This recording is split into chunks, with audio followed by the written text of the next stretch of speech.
Hey, welcome back to another episode of Relatively Damaged Live. I'm Angela. And I'm Kat. The live shows are currently streamed on Mondays to Twitch, Twitter, YouTube, Facebook, and wherever else they go. Remember to follow and subscribe and share with your friends. On the Monday segment of the show, Kat and I talk about things that we find interesting. And today our topic is how do thoughts impact the body? Oy. Yeah, I don't think I ever, well, I can't say ever. Until probably a few years ago, maybe I'm not sure much longer. I don't think I really consciously was aware that my thoughts were impacting my body. I kind of always knew that they did. I know that when I would feel stressed about something, um, or anxious or whatever, it would impact the body, both either positive or negative. Well, I think I thought the feeling created the stress or the thoughts. I don't think I thought that the thought started it. Ah, You see what I'm saying? yeah. I guess I understand. Yes, I understand. Yes. Yeah. Usually, it's the thought that starts the feeling, Right. or continues the feeling. Because I Mm-hmm. think oftentimes we feel before we think. Something happens and we have this physiological reaction to it. And Right. then we start telling ourselves a story. Mm-hmm. If we tell that story that reinforces that emotion, that initial gut feeling, then we wind into that whole thought pattern of and feeling and just letting it overwhelm. Mm-hmm. It can happen with both good and bad feelings. Yeah, the good ones I don't worry so much about. I think I love the good ones. I love heart rhythm meditation, which helps me to find those good ones, even in the midst of a big struggle, which is sometimes a lot harder than I'd like to admit to. You know, I'd like to say, oh, yeah, everybody do this. It's fantastic. It is fantastic. The feelings are fantastic. It helps me stay regulated. And sometimes it's really hard to find my heart, to find my soul, whatever you want to call it. But to get to that place of peace and love can be difficult. Oh yeah. I mean, there are times. I mean, we both do the heart rhythm meditation, and I know that when I need it most, sometimes that's the most difficult time to get there. 100% I'm telling you. Yeah, I was even dysregulated a little bit as I woke up, with my pain and things like that this morning.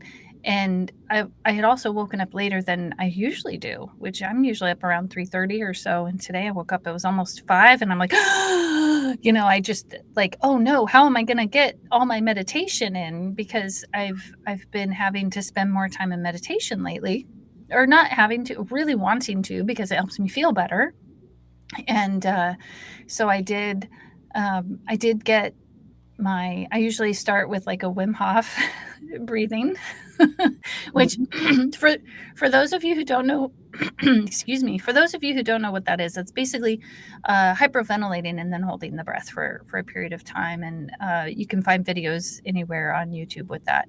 And he also has a fantastic app, so if you want to track your stuff. But then I went into heart rhythm meditation. And sometimes what I do with like some of the other meditations I'll do in the morning are like the Joe Dispenza meditations, blessing the body, things like that. And then finding my heart rhythm meditation, because it helps me get to that place of, wow, I really need this so that my thoughts aren't impacting my body in such a negative or unfortunate way. I say that because they do sometimes. And I think too it was kind of hard this morning. I almost didn't want to because I was like, no, I need to read this book first. I need to, do this first. Then I was like, no, no, no, no, no, no, no. This is too important to me. I know how much better I feel when I meditate. And and then I thought, okay, I want to keep this promise to myself that I'm going to continue to love myself before I step out and start doing worldly things. Mm. Yeah, I understand that because, when I wake up in the morning, the first thing that I do is a meditation. And there are days where I will miss it for whatever reason. I woken up late, I made an early appointment and didn't schedule the time in to to do that. And I know that I always feel off. Mhm. It's kind of like when you start having that regular practice, um, it does help to regulate you. Mhm. And I just remember, before I started meditation, my emotions would be all over the place, and then my body would be all over the place. Because if I was having a good day and I woke up in a good mood, chances are I would probably have a good day and be in a good mood. And if I woke up in a bad mood, um, or I didn't feel well for some reason, chances are that would carry through the day. Um, and the two kind of work hand in hand. Sometimes if I wake up and I don't feel well, I slept kind of funny on my pillow, and so I got a creak in my neck or something, and that gives me a headache. It's like, ugh, it's going to be a crappy day. And then I think that, and it kind of like reinforces it. It's Mhm. really really strange. But um but I know even when I get really, really dysregulated, emotionally, I get into a fight with someone, an argument, whatever, and we're at each other. Um, that's not a place I like to be. I prefer to be in peace and in harmony and work things out, or at least agree to disagree. But when you're in that place of conflict, that to me has this internal kind of reaction, and it affects my digestion and my stomach. My blood pressure goes up, which usually triggers a headache. um, and I noticed that, and I'm so aware of it now. And when, like yesterday when we did our meditation, I was very dysregulated and I had a really hard time in it. But then we sat for like 10 minutes in silence, and that, I think I kind of needed that, just to be in that quiet, loving space, because I couldn't find it myself. Mm. Yeah, isn't that Find it in with other people in silence Mhm. Yeah, was. there's that connection that on a deeper level that really maybe it's on the energetic level that really happens when we're connecting with other people and sitting in silence. Because even last week I was dysregulated and not I'm not sure it was to that extent, but I could not find that peace. I want to call it peace in my meditations, and it was almost like I was trying to force the relaxation. Like, you are going to relax. This is probably what was well, it probably is what was happening in my head. I won't deny it. And and then I did a meditation, and I used what's called the square breath, which is from I Am Heart. Talks a lot about this. I think there's a I wish I could remember the book off the top of my head. Anyway, look up Susanna or Paran Bear, and they're the authors of that book.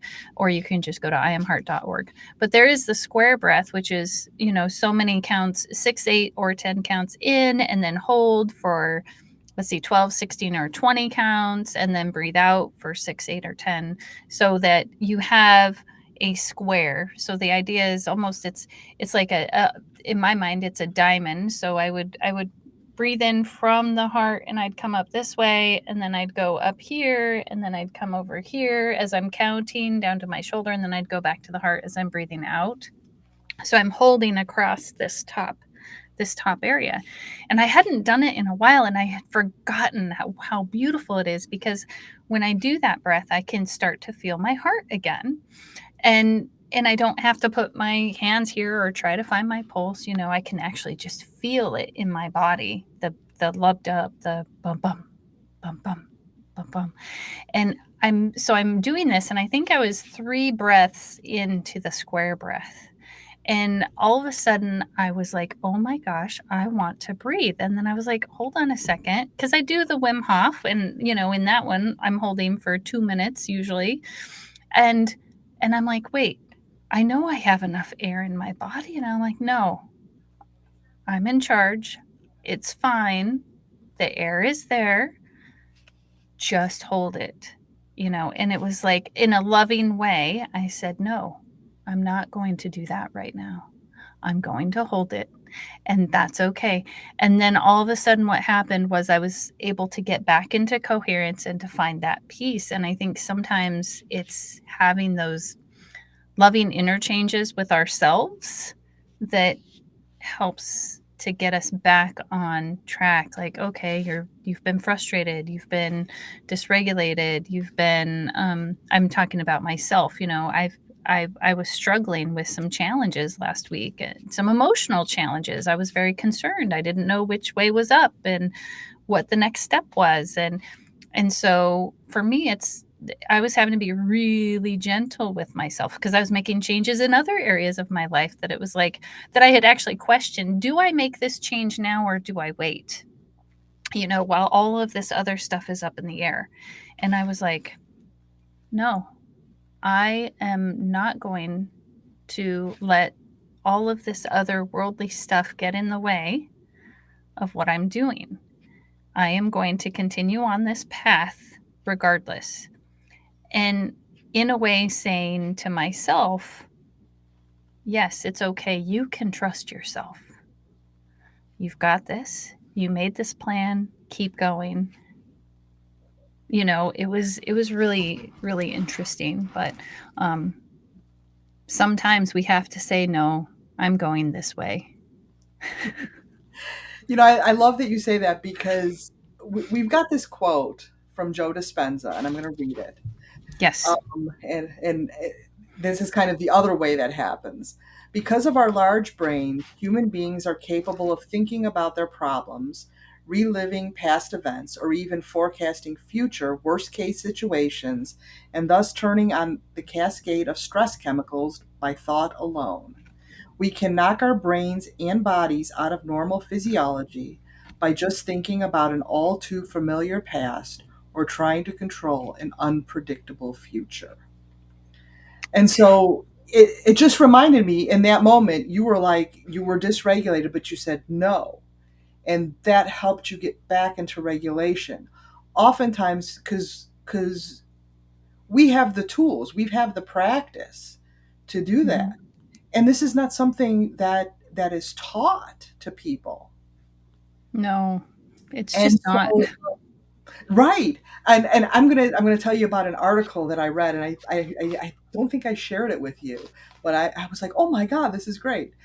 But so when I'm thinking about this, so when I'm dysregulated, and if I allow myself to stew in the dysregulation or to cycle about it and to start thinking about these different things, um, and I get into that pattern, I just become more and more and more dysregulated and more physically stressed. Um, and things like that. I'll just tell you this. I get cold sores really bad. A lot of people get them. They're really small. If getting cold sores was on a bell curve, I'd be at the far end with the most severe because I have to take medication for them when they come up and everything like that. Knock on wood, I have not had one since I've started meditating. Wow. And one of the biggest causers of cold sores is stress. Mhm. And so being able to reduce those stress chemicals, which is what causes the virus to pop out, has really helped. And then I take care of other things in other ways. There's certain foods I need to avoid, and sun is a huge thing. So I have to make sure I wear sunscreen that will bring them out. But, in saying all that, I mean, that's huge that because the biggest thing for me when I got cold sores was stressors, Mm. Mhm. was, was, Now, was I'm stressors. I'm trying to remember when did we start meditating together? When did we start that? It's been over a year, I think. It's Well been over over a a year. year. I think it was sometime in the summer of 2021. Yeah. And so when you started meditating, not only did you notice a difference in your stress, but you also noticed a physiological change due to that meditation. Yes. And Yes. was it Yes. easy to start for you? It was not easy because it's kind of hard, and you kind of have to, for me it's about leaning into the practice and giving myself grace, like yesterday when the practice didn't go as well. Mhm. And the actual practice during it, and it was funny, you led the meditation yesterday and you threw a new wrench in it, as I you do sometimes that. like to do. And I was just like, no, no, I don't like this, because it was hard for me to visualize it, and physically do the visualization. So putting the Mhm. two together, I could visualize it, but I couldn't put the breath part into it. But then, being able to step back. So I knew, so I didn't just chuck it and say this is not for me. Right. We stood after our practices, after we finished the meditation, we just kind of sit, and then we discuss our reactions to it. Right. What And came up? yeah, and we sat in silence for almost 10 minutes. Yeah. And that was, I needed that. And apparently everybody else needed that too, who was on the meditation. But there was something about just sitting in that silence that allowed me to get there where the meditation itself couldn't. But it was still in that meditation place. And then Well, I was able just to say, just breathe, yeah. just breathe. And it got me there. And so having that tool, or those tools of meditation, in my toolbox and practicing it regularly, it's very hard to start. And you think that, you'll never get it. Oh, I can't meditate, I can't still my mind. It's a practice. Most Yeah. people don't pick up a violin and play, you know um, like a prodigy in a day. You have to practice. You have to learn. You have to figure it out. You have to have that connection between the brain and the muscle memory in order to do those things. And so, being able to do that again, it takes the practice. So even though yesterday I had a hard time getting into it, I had enough practice that in that silence, in that place of love and caring that we held, I was able to get there. Yeah. And it may not always work that way. Some days you may get it and some days you may not. The point is just to do it, to get to that point Yeah. where, I remember. Oh, sorry. Did I cut you off? Were you no, going to say no, something else? no, that's Okay. fine. I remember uh my first time, and I had tried meditation, and I remember going to like a functional rehab place, and I'm like, I can't meditate, and they just said sit there. Well, just sitting there is meditation, because what happens, you notice your thoughts, that's part of the meditation. But I did not know that at the time. So when I purposefully went to meditate, let's see, in the midst of that, my daughter had tried Headspace and she really liked it, and this was after that experience where I knew when I went into meditation, my pain got so much bigger for me, and I couldn't tolerate it because the pain was so bad that then when my daughter asked me about Headspace, I was like, forget it. That's meditation's crap. We just talked about this yesterday. I was like, you don't want to do that. That's horrible. And it's not really going to help you. And the reality was, I just didn't know. No one said to me at that point in time, it was probably even a year later, that I was in some sort of a group and they were recommending meditation, and I was at a really really tough time in my life, a really tough time, and I was like, okay, I'll try it, like they had given me enough information that I was like, okay, well, scientifically it shows it's helpful, I'm okay, I'll try again. And I did, and again, my pain was gigantic, and I was like, "What do I do?" And thank goodness for I was seeing a counselor at the time, and what they said was, "That's okay. That's normal. It will get better." And so I was like, I'm seeing all this science, and I'm like, "Okay." It was almost like I resigned myself. Okay, just just try.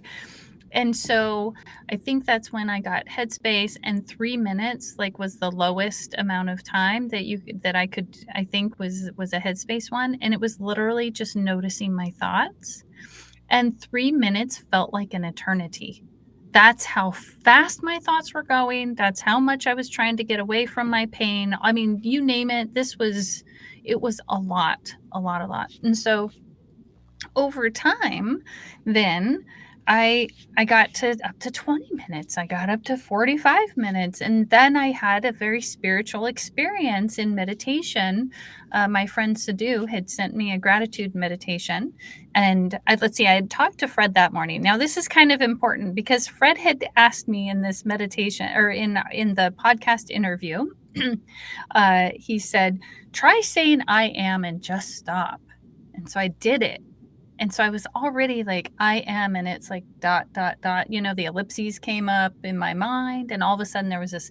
So I think I had started to crack open a little bit to possibilities of what might happen. And then I interviewed Sadhu. And then I went out back and I sat on the patio, and it was this gratitude meditation that was done. And I watched a little video beforehand, and I had never done like a meditation like that. And I sat there and I had this meditation that was beautiful. I'm like, what is this? And I would say that's probably 6 or 7 years after I started meditating on a regular basis, and that everything just kind of started falling in line. And now, when I notice I'm dysregulated, I can go into meditation. In fact, one of the things I've been trying to explain to the kids at my sister's school that I'm teaching meditation to, is it's a secret power. No one knows when I'm doing it because I can do it with my eyes open now. And I can re-regulate myself. It's like a little superpower, but it takes patience. I'm not always regulated. I don't always overcome my pain and suffering. And I think, if anything, it's like, I think a while ago I had said, to be in pain and think I'm not supposed to be, that is hell, right?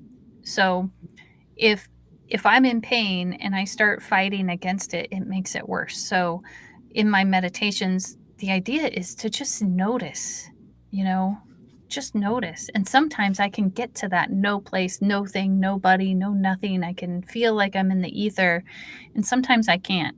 And I think one of the important things about meditation is not setting an expectation. Secretly, though, sometimes I do. I'm like, I want to get back to that feeling. That was fantastic. I want to do that again. Well, okay. Can I jump in here? Because there's Yeah. three things I have. I'm going to address the last one first. That's the thing. When we have those good experiences, where we have those chemicals, those feel good chemicals in us, Something happened, we want that again, and we often chase those experiences because it's good. And the same thing with the bad, we become mired in the bad because we think, oh, this situation is like that situation was like that situation, all these bad things happen to me like that. And that's the point of meditation, is to get you out of that space, to help you reframe that space. The second thing was, and I may have forgotten the third thing now. Darn it. Um, the other thing was, I read this, and you mentioned the kids, and I read this great article about, it was elementary school kids. Instead of punishing them with detentions and things like that, they sent them to the meditation room, and that where the kids were taught how to meditate, and they saw the incidences of behavior issues go way, way down when the kids were taught how to regulate Yeah. their emotions, how to use that as a tool to get quiet, to listen, to those thoughts that come in. And I can't remember the third thing, but I think it had something to do with sitting in that pain. So whether it's physical pain or psychological pain, um, and acknowledging it. That, I mean, I think that's the thing, is we think we're supposed to, when we meditate, and now I remembered what I was really going to say. But when we are supposed to when we're meditate, we're supposed to think we're supposed to empty it out and just be that. No, it's about connection, I think, and really Mhm. start to connect with um, uh, that inner self. What's really going on here, and then changing it. I mean, you and I've talked before about Byron Katie's. Uh, Help me here. Her work, the work. The work, yes, the work. I kept saying the way, the path. No, that's not right. The work. And in a sense, I mean, meditation kind of can allow you to do that. Is this is Yeah. is this really okay? And do that. Well, The yeah, other thing, and uh, yeah, yes, go. please. I just wanted to say hi, Roland. He's the connection grandpa. Hey, what's up? And he said, such a great idea, a great way for kids to learn the power of meditation. 100% agree. And we're seeing some changes in the kids at my sister's school, which is really beautiful. And we're just giving them the information up front. I can't wait till I get to the point where they're doing the breathing with me. It's so exciting. So exciting. Yeah. Okay, go for your last point. Okay, and the when you were talking about I am, when Fred told you to sit with that, it reminds me of the meditation that James Finley always does. And so James Finley will do, he'll take it from Psalm 46:10. Be still and know I am God. Be still and know I am. Be still and know. Be still. Be. And then you just sit with that for Yeah. however long that you need. And that's one of the meditations that I do, that I need. Sometimes I need that connection, and it allows me to just be. Yeah. No, that's beautiful. I'm thinking maybe I'll bring in that other quote to close us out, since we're talking about what we contemplate, what we think about, and what happens in meditation. So, this is actually from Ramtha, the White Book, and it says, I learned that whatever man contemplates long enough, merely by desire, he will become. If man tells himself long enough that he is wretched, soulless, powerless, he will believe it and become it. If he calls himself Lord of the Wind, he will be Lord of the Wind, as I became Lord of the Wind. And if he calls himself God, he's going to become God. Like, what we contemplate, we become. So, how do our thoughts impact our body? Well, we become that. So if we're angry, then we become angry. If we're, um, paranoid, then we emulate that. And so it's kind of like what I told my sister one day is I don't like that story. I don't want to believe that story about someone. I can't remember who she was talking about. I said, but I like this story over here. And so I'm going to go with this story in my mind because then I'm a better person. And then we've got another comment from Roland. Sitting in meditation is the closest you can be to heaven without dying. Oh, I 100% agree with that. mm.